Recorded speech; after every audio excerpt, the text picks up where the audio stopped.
ദൈവനാമത്തിന് മഹത്വം ഉണ്ടാകട്ടെ. നാഷണൽ അപ്പോസ്തോലിക് മീഡിയയുടെ വചനധ്യാനത്തിലേക്ക് ക്രിസ്തുവേശുവിൻ്റെ ധന്യനാമത്തിൽ ഏവർക്കും സ്നേഹവന്ദനം. ഇന്നത്തെ നമ്മുടെ ധ്യാനത്തിനായിട്ട് എടുത്തിരിക്കുന്നത് 26-ാം സങ്കീർത്തനമാണ്. തൻ്റെ നിഷ്കളങ്കതയെക്കുറിച്ച് പ്രഖ്യാപനം ചെയ്തുകൊണ്ട് ദൈവത്തിൻ്റെ കൃപയ്ക്കായി യാചിക്കുന്ന ഒരു ദാവീദിനെയാണ് നാം ഇവിടെ കാണുന്നത്.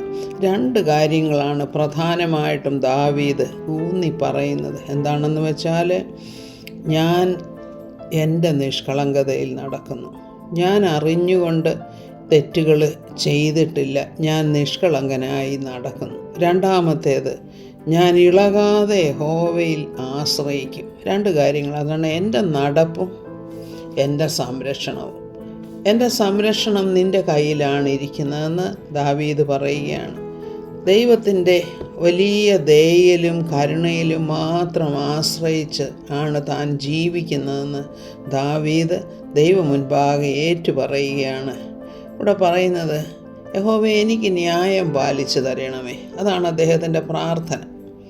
പ്രാർത്ഥന എന്താണെന്ന്, അതിൻ്റെ കാര്യം എന്താണെന്ന് വെച്ചാൽ, അനേക ശത്രുക്കൾ തനിക്കുണ്ട്. പല പ്രതികൂല സാഹചര്യങ്ങളിൽ കൂടെയാണ് തനിക്ക് പോകേണ്ടി വരുന്നത്. തൻ്റെ കുടുംബക്കാർ പോലും പലപ്പോഴും തനിക്കെതിരായിട്ട് പ്രവർത്തിക്കുന്നുണ്ട്. തൻ്റെ കൂടെ നടക്കുന്നവരുമെല്ലാം തനിക്കെതിരായി പ്രവർത്തിക്കുന്നുണ്ട്. അപ്പോൾ ദാവീദ് പറയുകയാണ്, ഞാൻ അവരോടൊന്നും ഒരു ദോഷവും ചെയ്തിട്ടില്ല.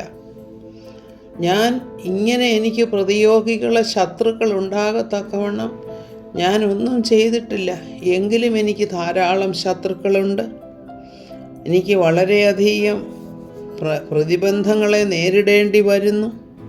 എന്നാൽ എൻ്റെ കർത്താവേ, എൻ്റെ ജീവിതം നിൻ്റെ മുൻപാകെ തുറന്ന പുസ്തകം പോലെയാണല്ലോ. നിനക്കറിയാമല്ലോ ഞാൻ എന്താണ് ചെയ്യുന്നത്, ഞാൻ എങ്ങനെയാണ് ജീവിക്കുന്നത്, മറ്റുള്ളവരോട് ഞാൻ എങ്ങനെയാണ് ഇടപെടുന്നത് എന്നൊക്കെ നിനക്കറിയാമല്ലോ. നിൻ്റെ കണ്ണിൻ്റെ മുൻപിലാണല്ലോ ഇതെല്ലാം ഇരിക്കുന്നത്. അപ്പോൾ ദാവീദ് പറയുകയാണ്, എനിക്ക് പ്രതിയോഗികൾ അനവധിയുണ്ട്, ശത്രുക്കളുണ്ട്. അവരോട് അവരെ നേരിടാൻ, അവരോട് പ്രതികാരം ചെയ്യുവാൻ ഞാൻ ആഗ്രഹിക്കുന്നില്ല. കാരണം പ്രതികാരം യഹോവയ്ക്കുള്ളതാണെന്ന് ഞാൻ പൂർണ്ണമായി വിശ്വസിക്കുന്നു. പക്ഷെ എനിക്ക് നീ ന്യായം പാലിച്ചു തരണം.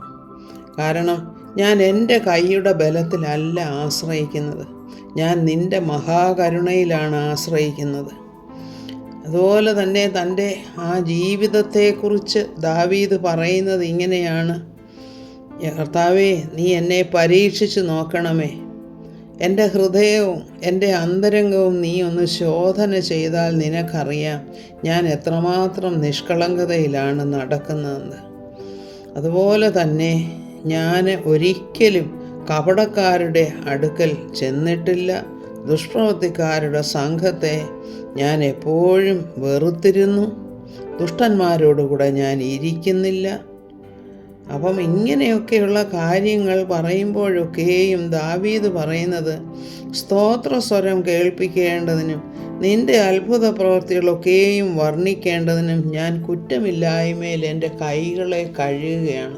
നിന്നോടുള്ള സ്നേഹം നിമിത്തം ഞാൻ തെറ്റ് ചെയ്യാതിരിക്കുകയാണ്.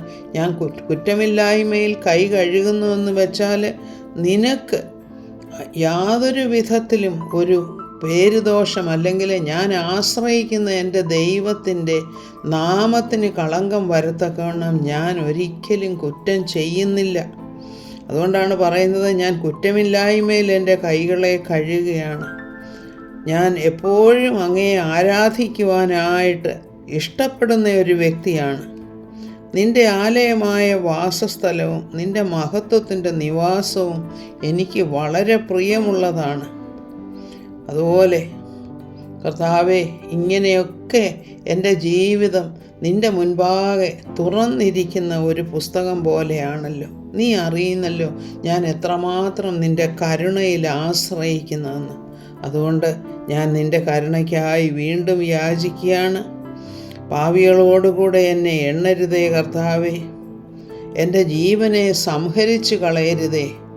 ദൈവമേ, നല്ലൊരു ജീവിതം നയിക്കാനായിട്ട് എനിക്ക് കൃപ തരണേ എന്നാണ് ദാവീദ് യാചിക്കുന്നത്. അതുപോലെ തന്നെ ദാവീദ് നിശ്ചയദാർഢ്യത്തോടുകൂടെ പറയുകയാണ്, ഞാൻ എൻ്റെ നിഷ്കളങ്കതയിൽ നടക്കും. അതുകൊണ്ട് എന്നെ വീണ്ടെടുത്ത് എന്നോട് നീ കൃപ ചെയ്യണം. എൻ്റെ കാലടി സമനിലത്താണ് നിൽക്കുന്നത് എന്ന് വെച്ചാൽ ഞാൻ വേണ്ടാത്ത ഉയരങ്ങളിലേക്ക് ഒന്നും കയറിപ്പോയിട്ടില്ല. നീ അനുവദിക്കാത്ത ഒരു ഉയർച്ചയിലേക്കും ഞാൻ പോയിട്ടില്ല. നീ എന്നെ ആക്കി വച്ചിരിക്കുന്ന ഇടത്ത് തന്നെയാണ് ഞാൻ നിൽക്കുന്നത്. അത് ഞാൻ താഴ്മയോടെ അവിടെ നിൽക്കുന്നു എന്നാണ് ദാവീദ് പറയുന്നത്. അപ്പോൾ തന്നെ ഞാൻ സഭകളിൽ നിന്നെക്കുറിച്ച്, നിൻ്റെ നാമത്തിന് മഹത്വം വരുത്തക്കണമുള്ള കാര്യങ്ങൾ ഞാൻ എൻ്റെ സഹോദരന്മാരോട് അല്ലെങ്കിൽ മറ്റുള്ളവരോട് പ്രഖ്യാപിച്ചു കൊണ്ടുമിരിക്കും. അതുകൊണ്ട് എൻ്റെ പ്രാണനെ വിടുവിക്കണമേ, എന്നോട് കരുണ തോന്നണമേ. എൻ്റെ ജീവിതത്തിൽ നിൻ്റെ മഹാദയയില്ലാതെ എനിക്കൊന്നും സാധ്യമല്ല.